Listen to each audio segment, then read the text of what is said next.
dia para você que nos acompanha pelos sites do UOL, da Folha e do SBT. A gente começa agora mais uma entrevista da série de sabatinas com os candidatos à presidência da República. E o nosso convidado de hoje é o candidato do PT, Fernando Haddad. Bom dia, candidato. Bom dia. E para participar dessa conversa estão os jornalistas Fernando Canzian, da Folha de São Paulo, e Diogo Pinheiro, do UOL. Candidato, minha primeira pergunta é: se o senhor for eleito, quem vai governar o país? O senhor ou o ex-presidente Lula? Olha, às vezes as pessoas querem criar falsos antagonismos, falsas oposições, onde elas não existem, né? O presidente Lula foi, sem sombra de dúvida, na opinião da maioria dos brasileiros, o maior presidente da história desse país. Eu sou aqueles que acreditam nisso. Foi um grande governo, um grande estadista, um homem que projetou o Brasil dignamente para o mundo inteiro, uma pessoa que incluiu dezenas de milhões de brasileiros que não tinham acesso a nada, à luz, à água, à universidade, a crédito. Então eu considero ele um grande conselheiro, uma pessoa que vai ter um papel destacado em aconselhamento, em falar da sua experiência, falar do que ele aprendeu no governo, da crítica que ele pode fazer em relação à medida. Isso é natural numa democracia e ele vai ser ouvido. Mas quem vai dar a palavra final no seu governo é o senhor? Isso é a lei que manda, né? O presidente da República é o que assina, sanciona a lei, edita decreto, mas eu jamais dispensaria a experiência do presidente Lula. Agora, candidato, se o senhor tiver esse poder como presidente da República, o senhor perseguiria um indulto à prisão do presidente Lula? Olha, eu tive a oportunidade, quando vocês da imprensa passaram a perguntar para os candidatos sobre esse tema, chegou ao conhecimento dele porque ele recebe a imprensa.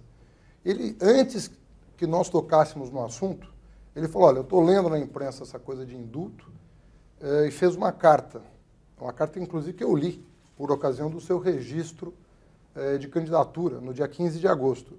Ele falou: eu não troco a minha dignidade pela minha liberdade. O que eu quero é que os tribunais superiores reconheçam que não há prova no processo contra mim e me absolvam. E se eles não absolverem? Como é praxe no judiciário. Uma instância superior corrigir eventuais falhas das instâncias inferiores. Eu acredito que o presidente Lula vai ter justiça, vai ser absolvido, inclusive porque isso já não está mais no âmbito nacional. Se transformou numa campanha internacional e a própria ONU, eu tentei me certificar com os advogados, deve julgar o mérito do caso Lula no primeiro semestre do ano que vem. Agora, se isso chegar numa última instância, durante um eventual mandato do senhor, e o ex-presidente Lula não for absolvido, continuar preso, o senhor perseguirá um indulto a ele ou não? Olha, Fernando, eu não gosto de trabalhar com hipóteses nas quais eu não acredito. Eu li o processo, eu li a acusação, eu li a defesa, eu li a sentença. E mais recentemente li o acórdão. Você vai me desculpar, você tem todo o direito de pensar de um jeito, mas eu quero dizer para quem está nos ouvindo, aquele processo não tem sustentação. Não é o Fernando Haddad que está dizendo. São centenas de juristas que já se debruçaram sobre o processo. A Organização das Nações Unidas, em medida cautelar, já sinalizou que considera estranho o processo, que está cheio de vícios. Se fosse um vício, mas são alguns vícios importantes, inclusive do ponto de vista da jurisdição. Então é muito grave o que aconteceu no processo do presidente Lula. Eu quero crer que ele vai ser corrigido. Levando em conta essa opinião, candidato, se eleito, o senhor vai impor algum tipo de controle à Lava Jato? Não, pelo contrário. Eu pretendo aperfeiçoar uma parte da legislação que me parece que carece de um aperfeiçoamento. Por exemplo, o delator mentiroso. Não está claro na legislação o que acontece com um delator que é um mentiroso contumaz.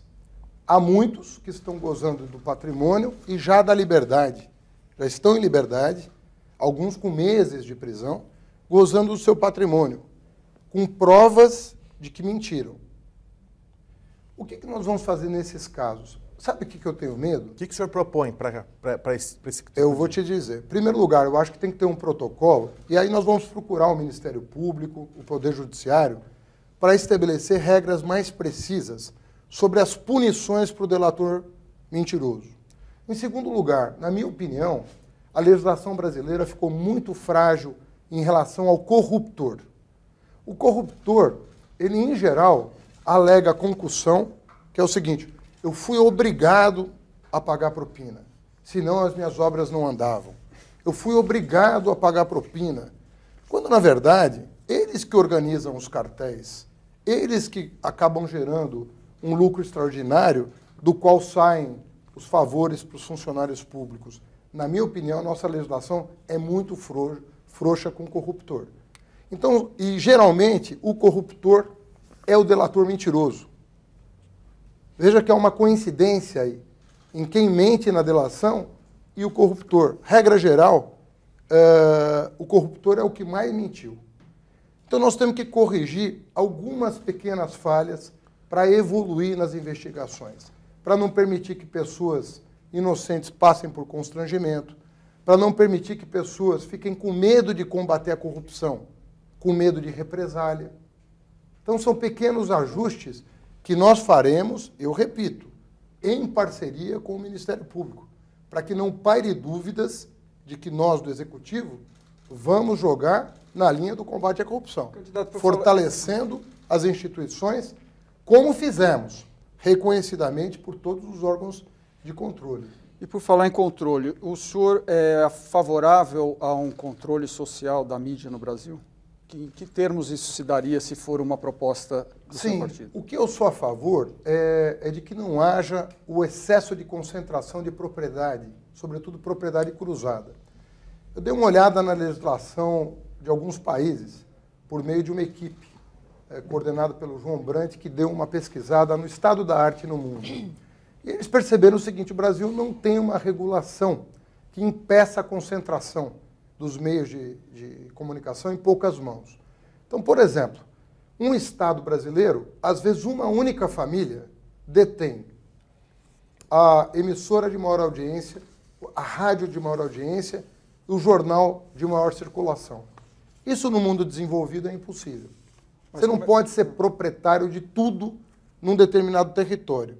Então, a legislação obriga a dispersão da propriedade para que não tenha esses caciques regionais que mandam em tudo, né?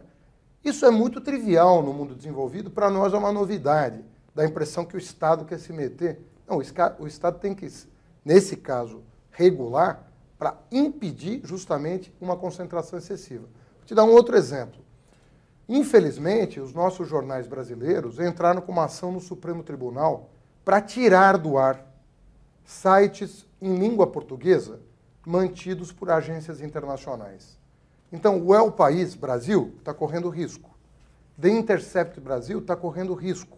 BBC Brasil, Deutsche Welle Brasil, todos esses sites, por serem mantidos por agências internacionais, estão correndo risco, porque os jornais brasileiros pediram ao Supremo que declarem a sua atividade inconstitucional, por ferir aquela cláusula que diz que 70% do capital tem que ser de brasileiro nato.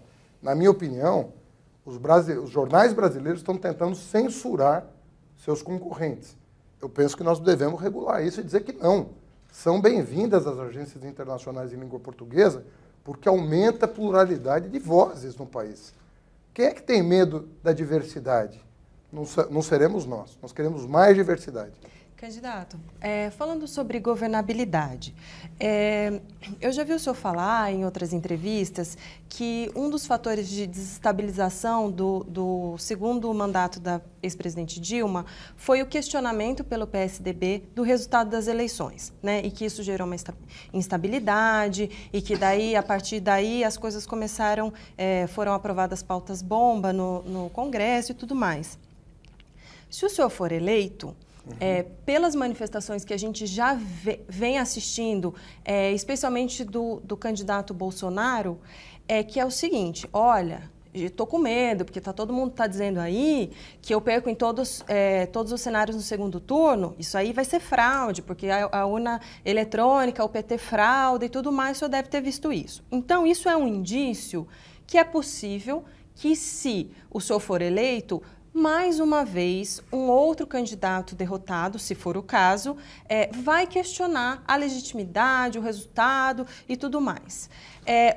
Uma das justificativas que o senhor deu foi que o PSDB atrapalhou a Dilma. Se isso acontecer, a gente estará vulnerável de novo, expostos de novo a termos mais um governo instável? E o que o senhor vai fazer de diferente para que a gente não caia no mesmo problema, se esse é o problema, pelo menos apontado pelo senhor? Excelente pergunta, Débora, mas eu estou em ótima companhia nas minhas afirmações. Recentemente, o ex-presidente do PSDB, o senador Tasso Gereissati, falou exatamente o que você acaba de dizer que eu disse. E eu disse isso mesmo. Mas ele repetiu quase que integralmente o meu discurso. Eu disse 3 coisas. Eu falei, em primeiro lugar, não se devia contestar resultado eleitoral que o TSE proclamou. Porque o TSE não é petista, o TSE acabou de caçar a candidatura do presidente Lula, desautorizando a ONU, desautorizando um tratado internacional aprovado pelo nosso Congresso. Então o TSE é o TSE. Segundo lugar, nós dissemos, o PSDB aprovou pautas bomba do seu Eduardo Cunha para desestabilizar o governo. Ele admitiu. Nós votamos contra as nossas convicções. Em terceiro, ele acrescenta, embarcamos no governo Temer, que foi uma roubada para o PSDB. E foi mesmo. Mas, na verdade, foi para o Brasil. Então, ele repetiu exatamente o discurso que eu venho fazendo. Eu espero que, primeiro, o TSE se manifeste em relação a essas acusações que estão sendo feitas. Porque, na verdade, quem garante a lisura do processo é o TSE. Né? Nesse aspecto, candidato, o PT tinha o discurso de que eleição sem Lula é fraude. Agora, com Haddad... Só deixa eu responder. Então, em primeiro lugar... Segundo lugar, eu entendo que a ampla maioria do Congresso Nacional que vai ser eleita discorda desse diagnóstico que foi dito ontem pelo Bolsonaro. E, na minha opinião, existe um cansaço muito grande do país e da classe política de sabotar o país. Porque nós estamos há 4 anos sabotando o país. Nós vamos passar mais 4. É que os outros são incontroláveis, né? Então, assim, qual não que é verdade. Ele não é tão representativo, na minha opinião, não deve fazer uma grande bancada. E eu penso que o Congresso Nacional já está devidamente consciente das tarefas que nós temos a cumprir. O país precisa de paz, precisa de uma agenda firme, precisa de uma condução segura, precisa de serenidade. As pessoas estão sofrendo com o que está acontecendo. Acho que a classe política está se dando conta que precisa render homenagens ao povo que a elege. Nesse aspecto, candidato, o discurso do PT era: eleição sem Lula é fraude. Qual vai ser a posição do PT em caso de derrota nessa disputa? Nós vamos continuar defendendo que o Lula tinha direito a concorrer. Vamos continuar lutando junto aos organismos internacionais que reconheçam a injustiça que foi cometida. O Lula ganhou um destaque internacional. Se você olhar para a imprensa internacional toda está cobrindo. Essa semana nós recebemos vários chefes de Estado. O Villepin esteve comigo, Zapatero, Noam Chomsky, Cárdenas, vários estadistas, Martin Schulz, que foi presidente do Parlamento Europeu. O senhor vai manter essa rotina de visitas ao presidente Lula durante a campanha e também se eleito? Com certeza. O presidente Lula é meu interlocutor permanente. É uma pessoa que eu admiro profundamente. Acho que está sendo vítima de uma injustiça que eu espero ver reparada o quanto antes. E ele é uma personalidade internacional. Ele está recebendo visitas, não é do Fernando Haddad, do mundo inteiro. Infelizmente, a cobertura da imprensa nem sempre retrata isso. Mas eu citei alguns nomes aqui de chefes de Estado, para não falar do Adolfo Pérez Esquivel, que é Prêmio Nobel da Paz. Todos os ex-presidentes latino-americanos rendem homenagens ao Lula a todo momento. Artigos são publicados nos jornais mundiais, New York Times, Wall Street Journal. Então nós estamos falando Le Monde, nós estamos falando de uma pessoa que tem projeção internacional. Como é que o senhor rebate a crítica de adversários que dizem que o senhor, se eleito, vai ser um presidente por procuração? Mas quem faz essa crítica? Ciro Gomes. Olha, o Ciro me convidou para ser vice na chapa dele. Disse na ocasião que teria a honra de ser vice na minha. É meu amigo, uma pessoa que eu estimo. Ele disse também que quem deveria estar no lugar do senhor era ele, que o Lula chegou a convidá-lo para ser vice, ele não aceitou e aí acabou ficando para o senhor. Não, querido, eu falei com ele, não foi o Lula, fui eu. Eu procurei o Ciro em janeiro, eu falei com Mangabeira Húngaro na minha casa, dizendo, olha, nós temos que compor um campo de centro-esquerda, né? E o Ciro caberia na chapa do Lula, sem autorização do Lula para o convite, mas querendo aproximá-los. Eu levei o Carlos Lupe em fevereiro no Instituto Lula. A meu pedido, ele foi visitar o presidente Lula. Eu fui o que mais buscou a aproximação de todas as partes da centro-esquerda para lutar contra esse obscurantismo que está solto. O senhor convidaria então, eu o Ciro lutei, Gomes continuarei lutando para que nós estejamos juntos. Não foi possível no primeiro turno, será possível no segundo e mais ainda no governo. Então você está falando com uma pessoa que não tem nada de sectária. Você está falando com uma pessoa que vai ajudar a construir um amplo campo de apoio democrático popular com um projeto comum. E ele próprio falava da Manuela Dávila da mesma maneira. Se a Manuela pode ser uma grande presidente, por que não pode figurar como vice na minha chapa?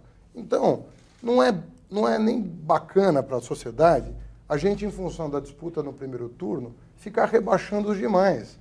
Se você quiser saber, eu vou enaltecer as pessoas de centro-esquerda, porque eu quero estar com elas no segundo turno, quero estar com elas no governo. Então você não vai ouvir de mim nada desabonador em relação às pessoas que eu acho que comporão um governo que vai salvar o Brasil dessa crise. Candidato, os dois governos do PT, né, com dois personagens diferentes, o ex-presidente Lula e a ex-presidente Dilma, tiveram resultados muito distintos, né? O mandato do Lula, de 8 anos, terminou com um crescimento de 7,5% em 2010. Teve ali uma agenda bastante até liberal, em certos aspectos, com o Henrique Meirelles na presidência do Banco Central, tinha o Marcos Lisboa na Secretaria de Política Econômica da Fazenda, e a presidente Dilma teve um governo mais intervencionista, né? Aumento de subsídios, aumento de proteção à indústria nacional, baixou os juros num momento em que muitos diziam que não era a hora, inflação, e ela terminou o primeiro mandato, antes do impeachment, né, o 2015, com uma inflação em 2 dígitos e a economia numa baita de uma recessão, 3,5% de queda. O senhor miraria em que modelo para um governo Fernando Haddad na presidência? Eu acredito, e disse isso em várias entrevistas, então vou me repetir aqui, mas acho importante quem está nos ouvindo saber o que eu penso. Eu entendo que de 2003 a 2012 foi praticamente irretocável. Você pode apontar uma coisa ou outra, mas nós fomos muito bem. 2013 e 2014, a própria Dilma admite que algumas medidas ela não tomaria. E cita o caso da desoneração, cita o caso da questão da energia elétrica, que também foi prejudicada em função da seca. Mas, enfim, o governante tem que prever essas coisas. Então, ela própria admite hoje que, em algum momento, entre 13 e 14, algumas medidas ela não tomaria. E eu alertei antes, eu dizia já em entrevistas naquela ocasião, que nós precisávamos de um ajuste em relação a essas medidas. Não era nada que colocasse o Brasil em colapso.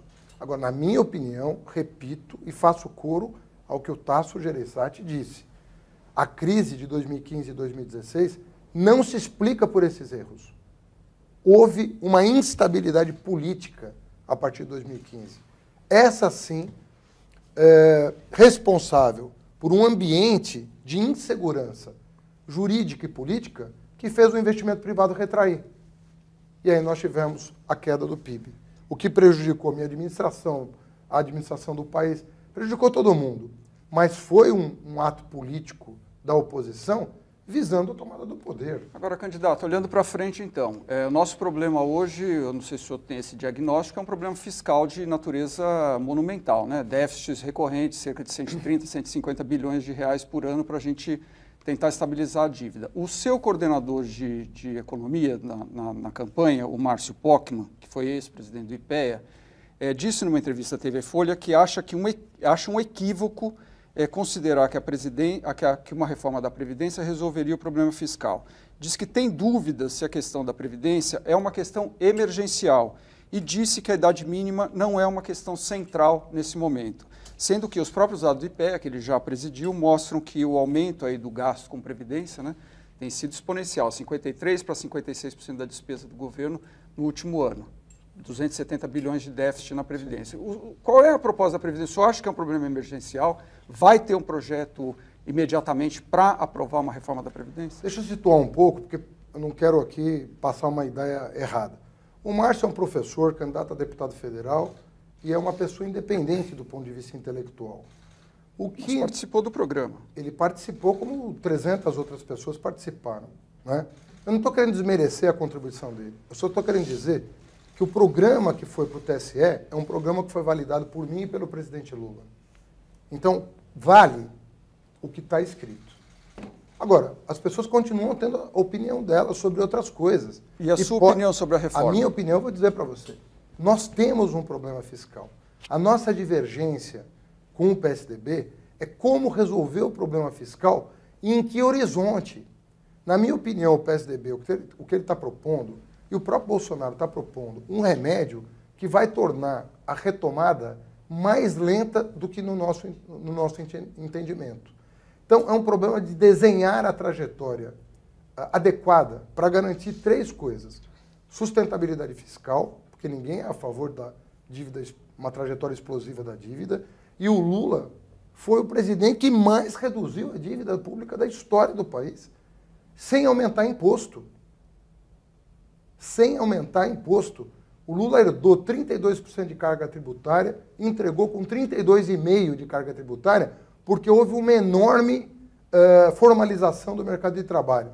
Esse meio ponto percentual do PIB se deveu exclusivamente à formalização do mercado de trabalho. De 32% para 32,5% em 8 anos. Ou seja, mantendo estável a carga tributária, o Lula derrubou a dívida pública líquida à metade. Então, não adianta o mercado querer ensinar o que ele próprio não conseguiu. Porque o mercado apoiou o governo Fernando Henrique Cardoso, que dobrou a dívida pública. Então, às vezes, a gente tem que fazer também, quando vocês pedem para o PT fazer autocrítica, tem que pedir para o mercado fazer autocrítica. Mas qual é a reforma? Porque o mercado não faz autocrítica que quebrou o mundo com Lehman Brothers, não faz autocrítica que teve que pagar uma dívida de subprime, de bolhas especulativas no mundo inteiro. O mercado... Ninguém, sabe por quê? Como vocês não entrevistam o mercado, não tem lá uma legenda, eu estou falando com o mercado, ele é um ser etéreo. Quando ele faz as bobagens que faz, você não tem quem entrevistar, porque eles somem. Eles só falam em off. E eles não falam em off dos seus próprios erros. Então, minha crítica é a seguinte, não dá para fazer tudo o que o mercado quer, porque é insustentável, política, econômica e socialmente. Então, o que eu estou dizendo? Nós vamos ter que perseguir uma trajetória de sustentabilidade fiscal. Mas nós temos que observar uma dimensão política e uma dimensão social. Chamar os pobres para pagar a conta da crise não é razoável. Então, essa reforma do Temer, né?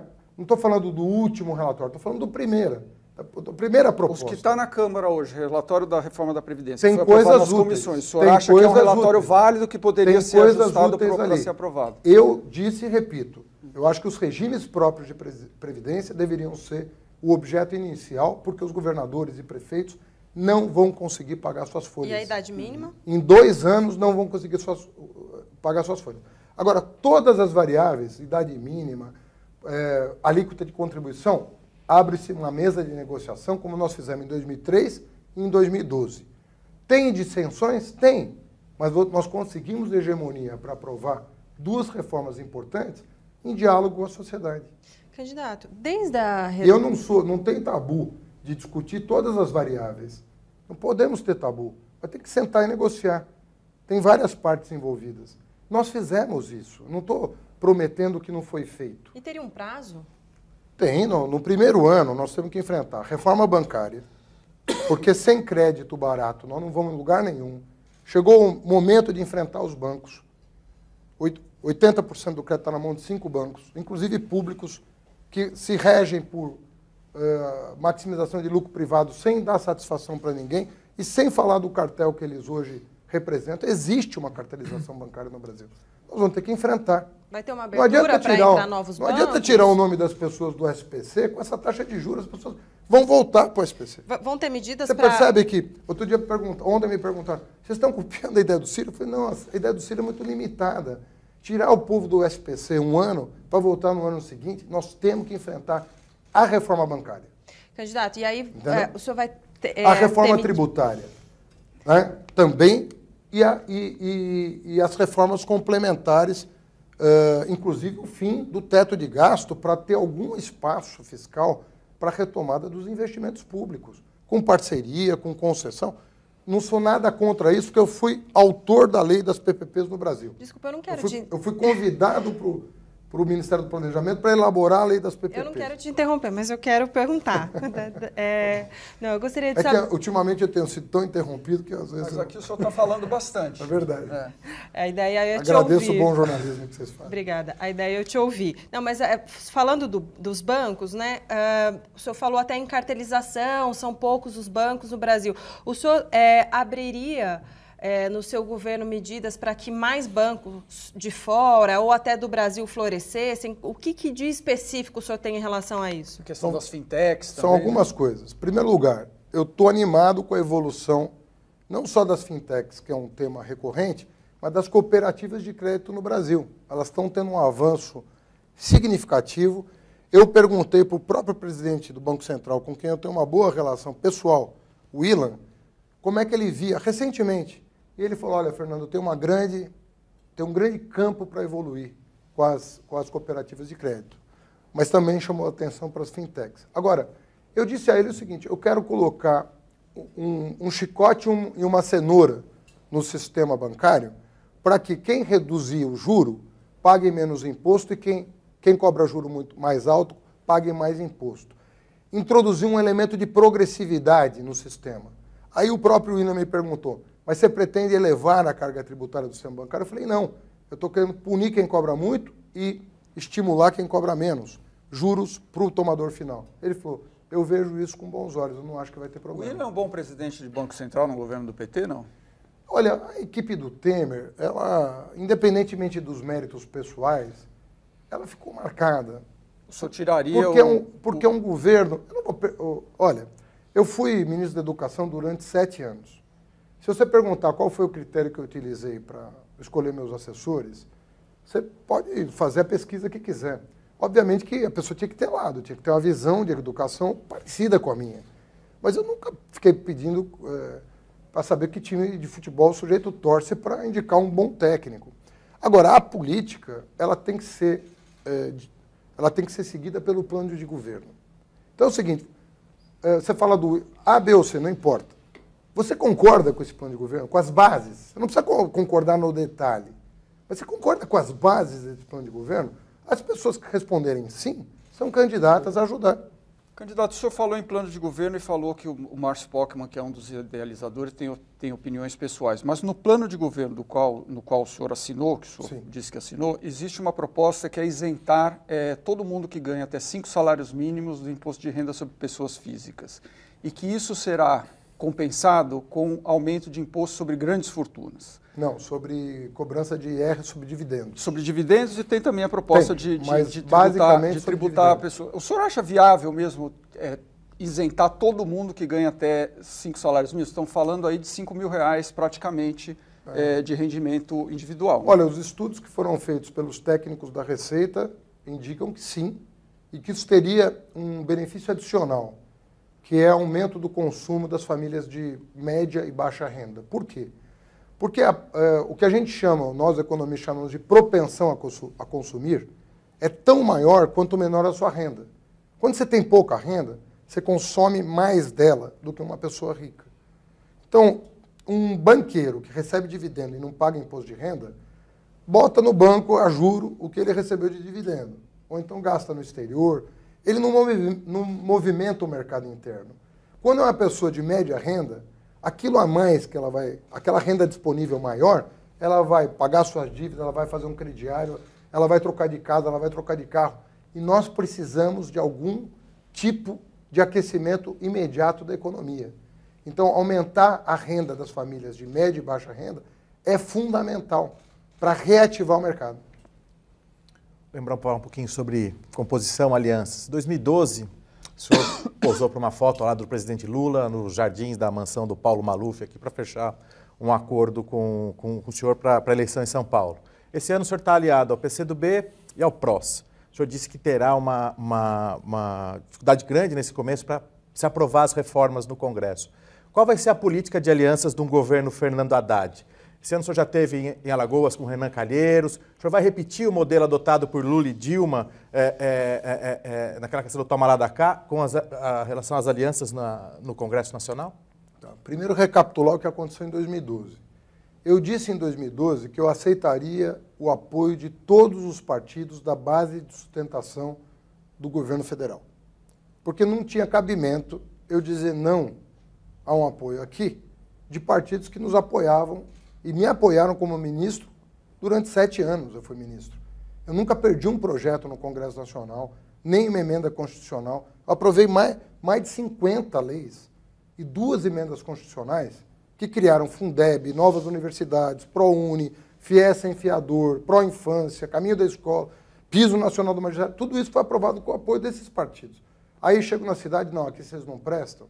Então não dá para ser assim. Ou você faz um critério que as pessoas entendam, e aí você tem razão, eu aceitei o apoio do PP em 2012, porque apoiava. Era, inclusive, o ministro das cidades. Eu ia precisar do ministro das cidades para alavancar investimentos na cidade. Esse critério. Mas agora nós não estamos mais no plano federal. Nós sofremos um golpe no plano federal. Então o que nós vamos fazer? Nós vamos começar, primeiro, o campo democrático popular. Então eu estou com interlocução permanente com governadores do PSB. O PSB teve uma mudança de postura importante nos últimos 2 anos, né?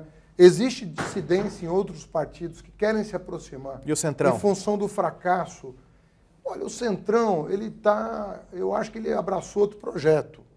Eu não sei se eles vão fazer uma reavaliação depois de outubro, porque o projeto que eles abraçaram não funcionou e eles estão querendo mais do mesmo. A população, na minha opinião, né, na minha singela opinião, a população não quer a continuidade sem esses partidos da política econômica do Temer, entendeu? Como quer o Alckmin e o Centrão. Candidato, desde a redemocratização do Brasil, ninguém governou sem o apoio do PMDB, hoje voltou a ser MDB. O senhor acha que se o MDB não quiser ficar na oposição e quiser integrar a base aliada do seu governo, o senhor aceita? Olha, eu vou falar com muita sinceridade, até correndo um risco aqui de estar sendo precipitado. Eu considero muito difícil o MDB manter a unidade depois do governo Temer. Muito difícil. Eu não vejo condições daquelas pessoas continuarem todas juntas depois do que aconteceu depois do governo Temer. E o que significa isso, respondendo a minha pergunta? Significa que provavelmente vai ter uma reforma partidária o ano que vem e uma reacomodação de forças em função do fim da cláusula de barreira, em função do fim do financiamento empresarial, com uma proposta que nós queremos introduzir na legislação de votar no parlamento no segundo turno e não no primeiro, para ajudar a alinhar oposição e situação a partir do voto e não a partir da barganha política. É uma proposta nossa, de que nós votemos em senadores e deputados no segundo turno, porque daí você só tem 2 propostas para discutir, se organiza a vida nacional. Essa reorganização de forças pode acontecer já pós-primeiro turno, numa disputa de segundo turno. Eu acredito. Isso eu acho mais difícil. Vamos estimar aí o cenário atual. Acho que depois da eleição. Fernando Haddad versus Bolsonaro no segundo turno. O PT aceitaria o apoio do PSDB? Olha, tem 2 tipos de apoio. Tem o apoio para evitar o mal maior, como se diz em política, né? E tem o apoio que é mais programático, aí pensando numa agenda nacional. Eu não saberia te dizer em que condições o PSDB estaria disposto a apoiar uma candidatura do PT contra o Bolsonaro. Mas o que eu quero te dizer é o seguinte, existe espaço para uma agenda hoje de Estado, que tem a ver com o restabelecimento da fortaleza institucional republicana, de você ter a República funcionando adequadamente, dando sustentação para quem ganhar, não importa quem. O que não se confunde com apoio às propostas do governo. Você pode ser oposição ao governo, mas compreender que existe uma agenda de fortalecimento das instituições. Agora, candidato, o senhor Se a gente olhar para os dois governos do PT, né, governo Lula e governo Dilma, a gente nota que o governo Lula foi um governo de maior conciliação. Se aproximou de figuras até que a esquerda brasileira tinha ojeriza, por exemplo, o ex-presidente José Sarney, algumas figuras do Nordeste, por exemplo, que são identificadas como colonialistas lá naquela região. E a presidente Dilma, uma postura mais intransigente, fez lá a faxina nos ministérios, etc., logo no começo do primeiro mandato. O senhor se colocaria mais nesse campo, mais para conciliador como Lula ou mais intransigente com essas figuras como a ex-presidente Dilma? Eu acho difícil você se situar em relação a pessoas. Eu posso dizer até da minha história pregressa, porque aí fica mais sustentável o que eu vou te dizer. Né? Eu lá no Ministério da Educação, eu disse e repito, né? Eu passei um tempo longo, eu fui 7 anos ministro. Só tem 2 brasileiros na história do Brasil que foram mais tempo que eu no Ministério da Educação. E um era uma ditadura civil, a ditadura Vargas, do Estado Novo, que foi o Capanema. Então, eu nunca tive problemas de aprovar um projeto no Congresso Nacional. Aqui na Prefeitura de São Paulo, eu tinha 11 vereadores em 55.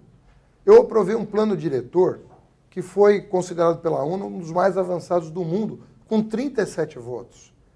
Nós aprovamos o acordo da dívida com a União, que garantiu a São Paulo o selo de bom pagador, o chamado Investment Grade, o grau de investimento, com apoio da oposição. Então, eu estou te falando da minha história. Então, o senhor vai conversar com todo mundo. Eu sou da minha personalidade, sem perder a firmeza, né, de propósitos, eu tenho muita crença nas coisas, sem perder a firmeza de propósitos, você tem que abrir um espaço para construir consensos. Não é fácil construir consensos. Então, você precisa tratar as pessoas para animá-las a buscar objetivos mais ambiciosos. Candidato, no seu programa de governo, o senhor propõe mudança na escolha dos integrantes, nos critérios, né, da escolha dos integrantes do STF e dos tribunais superiores, conferindo transparência ao processo e um papel maior à sociedade civil organizada. Quais critérios o senhor acha que deveriam ser adotados para a escolha de ministro supremo, por exemplo? Algum, porque hoje é muito, sabe, conversa de cocheira? Olha, tem um nome aqui para você, tem aqui um currículo para você. Bom, mas vamos lembrar que o seu partido escolheu vários ministros no Supremo, né? Todos Foi os assim? partidos escolheram mas... vários. Mas não, o meu também, ué. Isso aqui está uma... nós não vamos repetir os governos, nós vamos avançar na agenda. Mas qual critério o senhor acha razoável? Se a gente identificou que uma coisa não funcionou bem, nós vamos ficar insistindo nessa coisa? Na minha opinião, e na do Lula, conversei com ele sobre esse assunto, ele falou, ele era a pessoa mais incomodada com a maneira, imagina a Suprema Corte, às vezes uma pessoa que passa 20 anos lá na Suprema Corte, e aí às vezes escolhido assim, olha, é aquele jogo de bastidor que não tem o menor acompanhamento da sociedade, depois vai para o Senado, a gente sabe que ali tem um jogo de cena, que parece ter uma sabatina, mas não é aquela coisa toda. Acho que a gente podia ter um processo um pouco mais robusto, do ponto de vista... Mas tipo o que o senhor está pensando? Ouvir mais a comunidade jurídica, abrir uma discussão um pouco mais ampla, né? Porque nós estamos falando de pessoas, são 11 pessoas, só 11, que ditam o destino de um país, e às vezes por 4, 5 mandatos presidenciais. Então o poder de um ministro supremo, às vezes, no tempo, é maior do que o do presidente da República. Mas o quê? Fazer uma sabatina com a sociedade civil, jurídica, antes do Senado? Ouvir mais as entidades, dar mais transparência. Por exemplo, para você nomear um conselheiro do Conselho Nacional de Educação, você tem um processo muito mais transparente do que o ministro do Supremo. Você acha razoável isso? Eu fui ministro da Educação, eu tinha que indicar membros do Conselho Nacional de Educação. A peneira, a discussão com a sociedade era muito mais profunda num conselho setorial do que para a Suprema Corte Brasileira. É isso que tem que nos inspirar. Formas um pouco mais transparentes, mais participativas de chegar a um nome. É óbvio que o Senado vai aprovar, mas acho que ele pode aprovar com mais firmeza, com mais convicção, se esse nome for ungido por mais gente. Nesse aspecto, a mudança no comando do Supremo agora, com o ministro Dias Toffoli, pode favorecer mudanças nesse sentido? O senhor pretende ser eleito, conversar com ele, já propor algo de cara? Não se faz nada sem conversa. O executivo não pode reformar outro poder, entendeu? Imperialmente. Né? Isso não funciona assim. Isso são pactuações que você faz. Do mesmo jeito que muitas vezes o Supremo faz indicações de mudança legislativa, o próprio Ministério Público tem feito isso. Mas de concreto, a proposta que o senhor apresentaria para ele de mudança na composição do Supremo era só essa. Precisamos discutir mais com a sociedade civil. Eu acredito que mandato é uma coisa que é razoavelmente bem aceita. Pode ser até longo. Pode ser um mandato de 15 anos. Não tem problema. Mas imaginar que uma pessoa chega ao Supremo com 40 anos e fica até os 75, me parece um exagero. Né? Talvez um mandato de 12, de 15, como alguns países têm, pode favorecer um diálogo maior com a sociedade. Candidato, queria perguntar um pouco sobre empresas estatais, né? O jornal Valor Econômico fez um levantamento há pouco aí, mostrando que do início do governo Lula até o final do governo Dilma foram criadas 41 estatais no Brasil. Essas estatais, as não financeiras, elas terminaram o período Dilma com um prejuízo de 8 bilhões de reais. Em salários pagaram 5,5 bilhões de reais. Foram criadas Hemobras, a empresa para fazer o trem-bala, que nunca saiu do papel, que está aí até hoje, etc. A minha pergunta é, qual é a sua política nesse quesito, né? Intervenção do Estado na economia via empresas estatais. E aproveito para perguntar também já, BNDES, o senhor voltaria a uma taxa subsidiada para as empresas via BNDES? Boa. Bom, em primeiro lugar, a gente chama de estatal muitas vezes o que não é uma empresa estatal. Por que o Estado às vezes cria uma empresa estatal? Eu vou te falar da minha experiência pessoal. Muitas vezes você não quer contratar servidor público estatutário. Você quer contratar seletista, porque você quer uma organização mais ágil do processo de trabalho. Vou te dar o exemplo dos hospitais universitários. Nós tínhamos um exemplo do HCPA, o Hospital de Clínicas de Porto Alegre, que nós entendíamos que funcionava muito bem, e ele era organizado como empresa. O que nós fizemos? Nós criamos uma estatal, a EBSER, para congregar todos os hospitais universitários das federais, debaixo do mesmo guarda-chuva, para introduzir no sistema uma forma de gestão mais moderna e que o regime estatutário não permite. Chamar isso de estatal é uma formalidade, porque na verdade é uma estatal. Mas na prática não é uma estatal, porque você vai vender os hospitais universitários? Não, mas nós vai estamos falando de privatizar outras estatais. Não, mas eu estou falando estatais novas, eu estou dizendo. Eu estou falando de uma nova que eu criei. Sim, eu, mas como ministro da para Educação, unir um conjunto de hospitais que então, já existiam, né? Já existiam, mas foram convertidos numa empresa estatal. O que eu estou querendo te dizer, muitas vezes a gente usa a forma da estatal como um guarda-chuva para resolver um problema de gestão. E, na minha opinião, falta no ordenamento jurídico brasileiro uma forma intermediária, que não é nem uma autarquia com estatutários, nem os seletistas de uma estatal. Formas um pouco mais flexíveis de contratação, para que nós possamos introduzir no sistema de trabalho público critérios de eficiência e de gestão que atendam a população. Mas, por exemplo, essas estatais, algumas delas, o senhor fecharia? Estão dando prejuízo, tem funcionários trabalhando... Aí tem que analisar caso a caso. Tá, e a questão do juro do BNDES? Eu voltaria juro ao juro do BNDES. Eu entendo que com a reforma bancária que nós vamos fazer, os juros para o tomador final vão cair muito no Brasil. Vão cair muito. O problema do BNDES é o seguinte, você tem que ter uma linha de crédito compatível com a concorrência internacional, senão você vai matar as empresas nacionais. A empresa nacional não tem acesso ao crédito internacional. O crédito internacional é muito baixo, o juro é muito baixo e a liquidez é enorme. Então, o que você tem? Como você tem uma distorção enorme aqui no Brasil, em relação aos juros, um cartel enorme, a empresa brasileira está sufocada. Se ela precisar de capital de giro, o lucro dela vai pelo ralo, vai todo para o banco. Então nós temos que fazer a reforma bancária, porque aí o papel do BNDES pode ser repensado e os subsídios não precisam existir. Por isso que a reforma bancária é tão fundamental. Candidato, a gente já está se encaminhando para a fase final da nossa entrevista. Quero perguntar sobre mais uns pontos do seu programa de governo. Claro. Vamos falar sobre drogas. No seu programa de governo está escrito assim: o Brasil precisa de uma nova política de drogas. Outro ponto, o país precisa olhar atentamente para as experiências internacionais que já colhem resultados positivos com a descriminalização e a regulação do comércio. E também diz que na educação é preciso garantir que a comunicação com os adolescentes e jovens seja eficiente e não geradora de mitos e mentiras relacionados às drogas. Nesses pontos, descriminalização e regulação do comércio, qual é a sua ideia? Bom, em primeiro lugar, tem uma lei de 2006 que tinha a melhor das boas intenções, que era separar o uso do tráfico. Só que essa lei não produziu os efeitos desejados.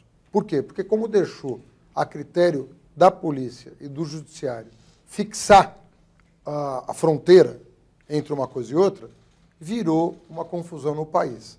Está na mão do Supremo agora definir o que é uma coisa e o que é outra. Nós vamos ter que debater com o Supremo, a agenda do Supremo, ou se vai ter que haver uma alteração da lei de 2006. Porque o que está acontecendo no Brasil, de fato? O encarceramento em massa está acontecendo. Quando você cruza o encarceramento com a apreensão da droga, você vê que não se justifica.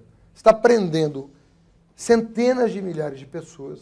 O número é de 30% de 700 mil. Então nós estamos falando de mais de 200 mil pessoas presas por tráfico de droga. Quando você vai ver a quantidade de droga apreendida, ela é irrelevante. Ou seja, o traficante mesmo não está sendo preso. Então, se a gente não rever a política e adotar o que o nosso plano prevê, o que o nosso plano prevê? Que alguns crimes sejam federalizados, que a Polícia Federal atue em ciclo completo, não apenas na fronteira, não apenas na distribuição entre os estados, que ela atue, faça o ciclo completo e combata a organização criminosa a partir de inteligência. Qual vai ser o papel do Exército no combate à violência no seu governo, candidato? Nós queremos um braço da Polícia Civil para atuar em relação a organizações criminosas. Nós entendemos o apelo da intervenção militar no Rio, nós entendemos que o povo do Rio de Janeiro peça uma ajuda do governo federal. Mas nós entendemos que essa ajuda tem que ser de natureza civil. Porque a formação do Exército é para outra finalidade. A finalidade do Exército é entrar numa guerra e proteger o território nacional e a população brasileira. O senhor pretende ter militares no Ministério? Não necessariamente. Eu também não tenho tabu contra a presença. Eu acho que as Forças Armadas têm um papel no país. A gente não precisa estigmatizar as pessoas em função do ofício que escolheram. Acho ruim isso para o Brasil, sabia? Comentários como o do... Tem que dar avançar nisso. Qual a sua opinião sobre comentários como o do comandante do Exército, de que o próximo presidente pode ter a sua legitimidade questionada? Olha, eu entendo que é o seguinte, quando o comandante em chefe das Forças Armadas é o presidente da República. Pode ser militar, pode ser civil, mas é quem o povo escolheu. Um militar pode ser candidato a presidente, não pode? Então, quando ele assumir a presidência da República, ele manda nas Forças Armadas. O comandante em chefe das Forças Armadas é o presidente da República. Então, por que hoje acontece essa dispersão? Porque não há autoridade. Como você tem um presidente que não tem nenhuma autoridade, fala todo mundo pelos cotovelos. Quando tem uma autoridade constituída, legitimada pelo voto, a coisa muda de figura, entendeu? Que aí a voz do presidente é que organiza a tropa. Sobre Forças Armadas, também no seu programa de governo diz assim: a Constituição será aplicada de maneira imediata e firme contra quem ameace a democracia com atos e ou declarações. O que significa isso? Por exemplo, o sujeito que for lá se manifestar e levantar uma bandeira escrito intervenção militar já, volta da ditadura, ele vai ser punido? Qual que é a ideia? Cidadão? Não. Cidadão. Então, o que é que vocês estão dizendo aqui? Você está falando de alguém... Contra quem ameaça a democracia com atos ou declarações. O que é declaração? É falar? É uma declaração? Quem tá debaixo de uma hierarquia Estou falando dessas pessoas. Quem está debaixo de uma hierarquia vai ter que defender a democracia.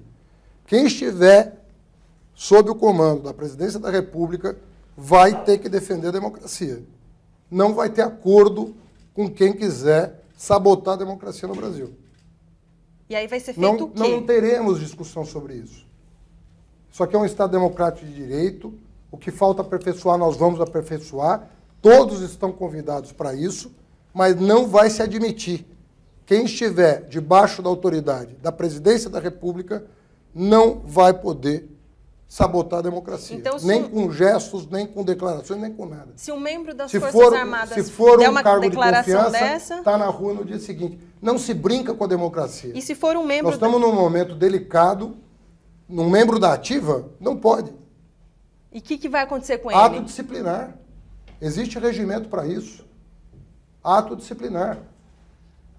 Ou nós vamos defender a Constituição, as últimas consequências, ou nós vamos defender a democracia, as últimas consequências, ou ali na esquina, nós vamos ter uma solução autoritária. Nós não vamos tergiversar sobre isso. Não nos peçam outra atitude. Candidato, eu vou insistir mais uma Divergência democrática, bem-vindas, debate, oposição, situação, tudo é parte do jogo. Mas as regras do jogo, essa todo brasileiro tem que defender. Não é o presidente da República, todo brasileiro. Agora, como presidente da República, quem estiver debaixo da hierarquia da presidência vai ter que seguir a cartilha da democracia. Candidato, eu vou insistir mais uma pergunta de ordem econômica, porque, inclusive, a situação econômica do Brasil, o senhor está acompanhando, está se deteriorando um pouco, né? A gente está com um crescimento previsto aí para esse ano diminuindo, o dólar subindo, e o próximo presidente pode entrar dentro de um cenário aí mais difícil do que alguns meses atrás, quando assumi. A minha pergunta é, a questão do Estado entrando no sistema econômico, por meio de subsídios, favorecimento a alguns setores, como foi feito no governo do PT com a indústria naval, políticas de escolha de alguns setores ou empresas pelo BNDES para créditos, com o JBS, por exemplo. Como é que o senhor se coloca nesse ponto? O senhor seria menos pé no acelerador com o Estado na economia, ou o senhor acha que esse é o modelo que tem que ser seguido? Olha, depende. Política industrial, como chamam, ela tem que ser feita com muito critério, pelo seguinte, você não pode, e aí eu vou chegar num assunto específico, você não pode escolher a bel prazer um setor ou outro que você vai apoiar. Isso precisa ser estudado. No caso da indústria naval, tem uma polêmica. A imprensa deu de barato que foi um erro. Mas eu tenho ouvido especialistas dizendo que a curva de aprendizagem da produção de navios e plataformas no Brasil estava em ritmo acelerado. Por quê? Porque o subsídio, qualquer que seja, tem que ser muito temporário e o setor tem que demonstrar que não vai depender do Estado dali adiante para justamente a gente trazer empregos para cá. Hoje nós estamos produzindo todas as plataformas de navios em Singapura, na Coreia, na China, nada aqui. Há uma polêmica e nós precisamos dar transparência para essa discussão, porque há muitos especialistas que não estão tendo voz, que não estão tendo espaço, que dizem o seguinte, a nossa curva de aprendizagem de fazer navios e plataformas estava rendendo os objetivos almejados, que é gerar empregos e eficiência na produção. A polêmica existe, eu não estou dizendo aqui, eu não sou especialista para dizer quem está certo e quem está errado, mas eu acho que a gente não está dando voz para quem diverge do que a gente chama de establishment, desse sistema que diz, não, foi um erro e tudo mais. A Petrobras, com o mando do pré-sal que ela perdeu, seria a maior a empresa a maior contratante de plataformas e embarcações do mundo em função do pré-sal. Por que nós perderíamos essa oportunidade? Então, é uma polêmica que eu pretendo enfrentar. Mas se tiver um setor que mereça do Estado para a gente reindustrializar o país, eu acho que esse setor precisa... Agora, com transparência, com discussão pública, sem debate de bastidor. Candidato, o senhor falou duas vezes que a gente não pode olhar para trás, tem que olhar para frente e tal, mas acho importante a gente pontuar aqui que não pode olhar para trás. As últimas campanhas presidenciais do PT, elas estão sendo investigadas, são investigadas suspeitas de terem sido irrigadas com dinheiro da corrupção via Caixa 2. Eu queria saber quais medidas o senhor, como candidato, pretende adotar para evitar que isso aconteça novamente? Olha, em primeiro, eu celebrei a decisão do Supremo Tribunal Federal de acabar com o financiamento empresarial. Porque o financiamento empresarial está na raiz de todos esses problemas. Inclusive de pessoas honestas que, se eventualmente, podem ter sido não levadas voluntariamente, mas pode ter uma confusão nas contas de campanha, sem que o candidato sequer soubesse o que estava acontecendo. Foi mais ou menos o que aconteceu do senhor em 2012, que terminou com uma dívida? Não, na minha não, porque na minha, a gráfica que foi paga já declarou que não prestou serviço para a minha campanha, e não prestou mesmo. Agora, precisa ir lá mostrar para o juiz as provas. Mas eu acho que o fim do financiamento empresarial é uma bênção. É uma bênção para o país. Essa campanha, não sei se todo mundo vai seguir a cartilha, mas ela vai ser muito melhor do que as campanhas passadas. E quais serão as medidas do seu governo para evitar o desastre de corrupção que aconteceu na Petrobras? Olha, repita, primeiro eu queria situar melhor o que você chama de desastre. Toda corrupção de 1 centavo a 1 bilhão é um desastre. Então a gente concorda. Ponto. Segunda coisa, você só descobre quando você fortalece os organismos de controle. Porque imaginar que não havia corrupção antes... Ótimo, mas para evitar que aconteça. Terceiro lugar, quem mais fortaleceu Controladoria, Ministério Público, Judiciário e Polícia Federal foram os nossos governos. Então eu estou convencido de que a gente estava no caminho certo e devemos continuar fortalecendo. Nós não podemos passar para a sociedade qualquer dúvida sobre o nosso desejo de fortalecer as instituições de controle. E está no nosso plano de governo, nós vamos fortalecer. Não tem recuo em relação ao que nós já fizemos por essas instituições e vamos continuar fazendo. Vai mudar o critério para indicar diretores das estatais? Já mudou e eu acho que tem que mudar mais. Acho que a Controladoria tem uma experiência que tem que atingir as estatais também. Ela ficou muito na administração direta e indireta, as estatais ficaram um pouco soltas. Acho que a gente tem que levar para o âmbito das estatais os controles que nós criamos. Por exemplo, no Ministério da Educação, o meu orçamento era de 100 bilhões. Por que funcionou bem? Não é só porque tem um ministro correto e uma diretoria correta. É porque os órgãos de controle funcionavam. Você depende deles. Por que a Controladoria Geral do município aqui de São Paulo funcionou? Porque nós criamos um aparato de fiscalização. Nós desbaratamos aqui em São Paulo, em 1 ano, uma máfia que tinha desviado 500 milhões de reais da administração. Em 3 meses ela estava desbaratada. Dá tempo de fazer mais uma última pergunta. Candidato, o senhor vai sair daqui e vai para Curitiba encontrar o ex-presidente Lula. Como é que o senhor vê aí essa... Muita gente diz que o PT virou Lula-dependente, né? Não só o partido, como os candidatos, né? A ex-presidente Dilma foi indicada por ele, era uma pessoa que nunca tinha concorrido a cargo nenhum, foi indicada, ganhou a eleição. O senhor foi indicado por ele para a Prefeitura de São Paulo, ganhou a eleição, depois perdeu no primeiro turno aqui e agora está com chances aí de ir para o segundo turno. Como é que o senhor avalia isso de o Lula ser o cara que vai lá e dá o dedaço, é esse, e vamos em frente? Não é assim que meu nome foi aprovado por unanimidade na executiva do partido. Então não existe isso. Segundo lugar, que a vida pública é feita de vitórias e derrotas. O que não pode ter é sabotagem, como a Dilma teve. Não é? Terceiro lugar, às vezes a população toma uma decisão, como tomou em 2016, com um conjunto de informações que ela tinha. E eu confesso a você que errei muito na comunicação da minha própria administração. Mas hoje, se você for na periferia de São Paulo, até em função do fracasso do meu sucessor, você tem uma reavaliação do trabalho que eu fiz à frente da Prefeitura de São Paulo, inclusive porque eu deixei as contas da Prefeitura no azul, num país de contas em vermelho. Então, tudo isso vai sendo revisto naturalmente pelo processo democrático. Então, não vejo como problema. Agora, nós temos uma liderança da estatura do Lula, que é um líder mundial. Isso tem bônus e ônus? Tem, mas tem muito mais bônus ter uma liderança como ele do que ônus. O ônus, às vezes, assim, mas o Lula, o homem tem 45 anos de vida pública, fez o maior governo da história do país, saiu com 86% de aprovação, é amado por onde a gente anda. A população queria elegê-lo no primeiro turno. Não é no segundo, é no primeiro. Ele teria um cargo no seu governo? É carismático, azul, no grau máximo. Ele na teria vida, às vezes surge um líder assim num país. Não é comum. Candidato. É um ou outro que surge no mundo, mas surgiu aqui. Candidato, ele teria um cargo no seu governo? O Lula é uma figura que... Ele quase entrou no governo da ex-presidente Dilma. No seu governo ele teria um espaço, um cargo, se ele quiser? Mas se ele quiser, ele tem? Olha, a primeira coisa que nós temos que fazer é buscar justiça para o Lula. Porque se ele não buscar justiça para ele, todo o debate sobre ele vai ficar interditado. Então, tem etapas a vida. A vida agora é o seguinte, você vai me perguntar, depois da eleição, em relação ao Lula, vou continuar na campanha Lula livre porque eu acredito no Lula. Acredito nele. Tá certo. E só para encerrar... Mais claro que isso é impossível. Ex-ministro Dirceu e ex-presidente Dilma Rousseff terão espaço no seu governo com cargos, se quiserem?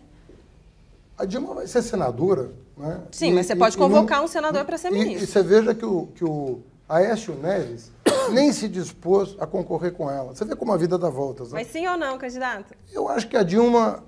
vamos ver. Primeiro, é muito difícil para um ex-presidente, a não ser em condições muito específicas, topar. O Lula só topou ser ministro-chefe da Casa Civil por uma circunstância específica, porque ele viu que estavam tentando dar um golpe na Dilma. Ele foi fortalecer o governo. Não acho que o Lula tinha a intenção de voltar para o governo, né? A não ser como presidente. Tá certo. Desculpa te interromper, porque realmente a gente precisa encerrar. Muito obrigada pela sua entrevista. Jornalistas, obrigada pela participação. E você que está nos assistindo, muito obrigada pela audiência. O nosso próximo encontro agora é no debate presidencial com os candidatos à presidência, o senhor vai estar lá, transmitido pelo SBT no dia 26, em parceria com Folha e o UOL. No dia 26 de setembro, debate presidencial, às 5h30 da tarde. Eu espero vocês. Tchau e obrigada.